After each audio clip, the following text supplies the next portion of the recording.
आग से खेलने की जिद पर जब कोई आग से खेलने की जिद पर उतर आता है तो फिर राख में तब्दील होना उसकी किस्मत बन जाती है। अब वही राख बांग्लादेश की मुट्ठी में सुलग रही है, जिसमें वो खुद को ढूंढने की बेकार कोशिश कर रहा है। कहानी शुरू होती है वहां से, जहां एक छोटे से देश ने अपनी हैसियत से कहीं बड़े सपने पाल लिए और भारत से टकराने की भूल कर बैठा। लेकिन अब भारत वैसा नहीं रहा जो सब कुछ चुपचाप सह ले। अब ये वही भारत है जो अपनी हर चाल गहरी सोच के साथ चलता है और वार भी ऐसा करता है कि सामने वाला संभल नहीं पाता। इस बार भी ऐसा ही हुआ। जवाब ऐसा दिया गया कि बांग्लादेश की सड़कों पर ट्रकों में लदा माल सड़ने लगा। जो गारमेंट फैक्ट्रियां कभी करोड़ों का मुनाफा कमाती थीं, आज वीरानी ओढ़े बैठी हैं। मजदूर खाली बैठे हैं, मशीनें खामोश हैं और यूनुस साहब के चेहरे पर बेचैनी साफ दिख रही है। लेकिन ये तबाही एक झटके में नहीं आई। दरअसल बांग्लादेश के एक नेता मोहम्मद यूनुस चीन पहुंचे और वहां उन्होंने भारत को लेकर कुछ ऐसा बोल दिया जो सीधे एक खुली चुनौती बन गया। उन्होंने कहा कि भारत का नॉर्थ ईस्ट पूरी तरह बांग्लादेश पर निर्भर है और साथ ही चीन को खुला न्योता दे डाला, आओ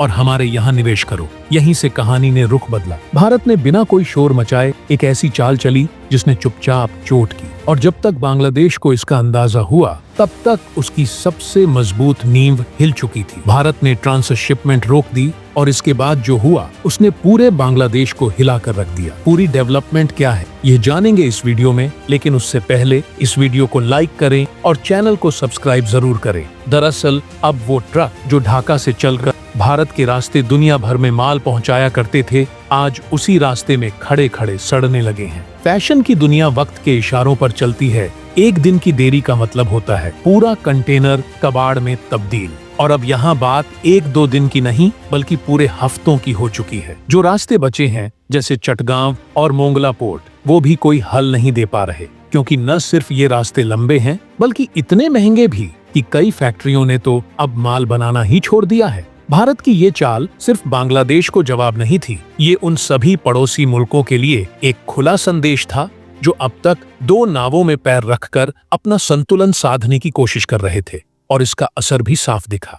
नेपाल, भूटान, म्यांमार, हर किसी की नींद उड़ चुकी है। सबके मन में एक ही सवाल घूम रहा है, अगर अगला नंबर उनका हुआ तो? भारत ने अब अपना स्टैंड बिल्कुल साफ कर दिया है। जो साथ चलेगा उसे फायदा मिलेगा, लेकिन जो चीन की गोद में बैठकर सौदेबाजी करेगा वो बहुत कुछ खो बैठेगा। अब हालात ये हैं कि बांग्लादेश की सरकार पूरी तरह बैकफुट पर है। अफसर भाग दौड़ में लगे हैं, लेकिन वक्त अब उनके हाथ से फिसल चुका है। गारमेंट इंडस्ट्री में आई एक देरी कभी पूरी नहीं हो पाती, और अब सवाल यही है, क्या बांग्लादेश इस समय चेत जाएगा?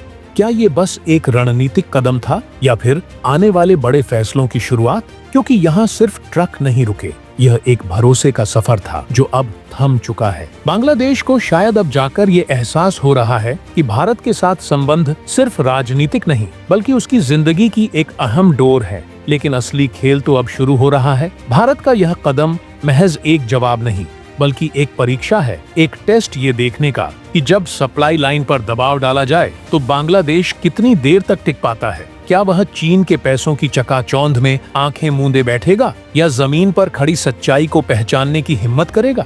असल संकट ये नहीं कि माल फंस गया है, बल्कि ये है कि बांग्लादेश का पूरा बिजनेस मॉडल भारत पर निर्भर था और अब उसकी नींव हिल चुकी है। और यही है भारत की रणनीति का सबसे घातक वार। आने वाले वक्त में भारत शायद उन्हीं देशों के साथ ऐसा सुलूक करेगा जो उसके धैर्य को, उसकी कमजोरी समझ बैठते हैं। पहले हम चुप रहते थे, अब चुप रहकर ही सब कुछ पलट देते हैं। यूनुस साहब जैसे नेताओं को अब जवाब देना पड़ेगा। जब देश के भीतर से आवाजें उठेंगी, भारत से टकराव क्यों मोल लिया?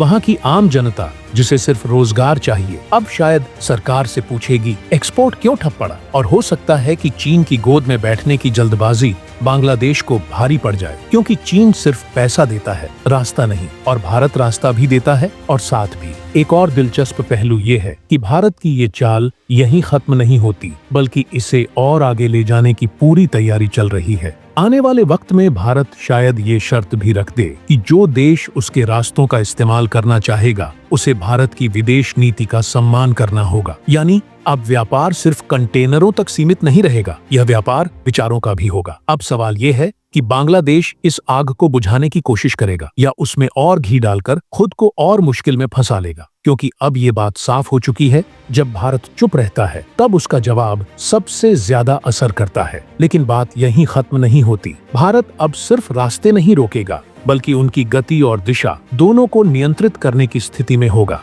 एक ऐसा तंत्र विकसित हो सकता है जिसमें बांग्लादेश को भारत के रास्तों पर नहीं, बल्कि भारत की शर्तों पर चलना पड़ेगा। और सबसे अहम बात ये कि अब देश भारत से डरकर नहीं, बल्कि समझदारी से जुड़ेंगे। नेपाल, भूटान और म्यांमार शायद खुलकर कुछ न बोलें, लेकिन उनके हर निर्णय की परछाई में भारत की मौजूदगी साफ नजर आएगी। अब बांग्लादेश की इंडस्ट्री में धीरे धीरे बदलाव आना शुरू होगा। कुछ कंपनियां भारत में मैन्युफैक्चरिंग यूनिट लगाने की कोशिश कर सकती हैं, ताकि भारत के रास्तों की अनिश्चितता से बचा जा सके।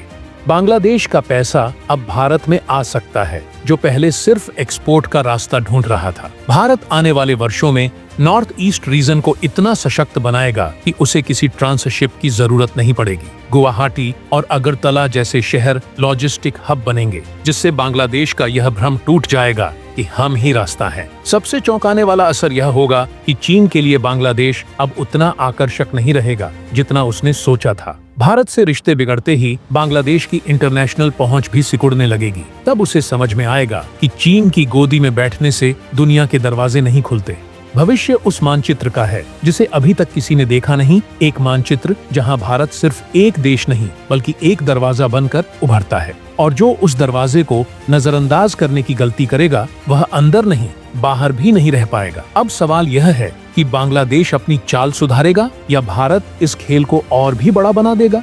ये एक ऐसा मोड़ है जहां भारत अब सिर्फ सामने से नहीं, बल्कि पर्दे के पीछे से एक सशक्त कदम उठाने वाला है। जैसे अमेरिका अपने सहयोगी देशों को शांति और शक्ति की शर्तों के साथ अपनी ओर खींचता है, वैसे ही भारत बांग्लादेश जैसे देशों को अपनी चुप्पी से सॉफ्ट डिपेंडेंसी में बांधने की योजना बना चुका है। भारत बोलेगा नहीं, लेकिन बिना उसकी अनुमति के कुछ भी नहीं चलेगा। अब वहाँ की युवा पीढ़ी जो सोशल मीडिया पर सक्रिय है और इंटरनेशनल बिजनेस के बारे में सोचती है, वह सवाल करने लगेगी, हम भारत से रिश्ते क्यों खराब कर रहे हैं। वहीं अब भारत फिजिकल ट्रकों से भी आगे बढ़ने की योजना बना चुका है। अब उसकी नजर डिजिटल इंफ्रास्ट्रक्चर पर है। भारत बांग्लादेश से यह कह सकता है, अगर तुम्हें रास्ता चाहिए तो डाटा एक्सेस दो, ट्रांजिट पॉलिसी दो, म्यूचुअल साइबर सिक्योरिटी फ्रेमवर्क दो। अब ये रास्ता सिर्फ जमीन का नहीं, बल्कि डाटा का भी होगा। भारत इस पूरे मुद्दे को ऐसी दिशा में लेकर जा सकता है कि बांग्लादेश की विश्वसनीयता ही सवालों के घेरे में आ जाए।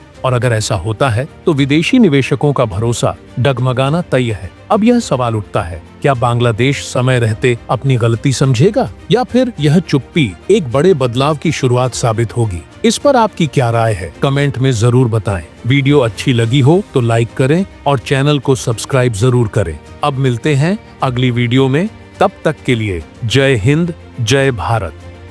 Oven Story Standout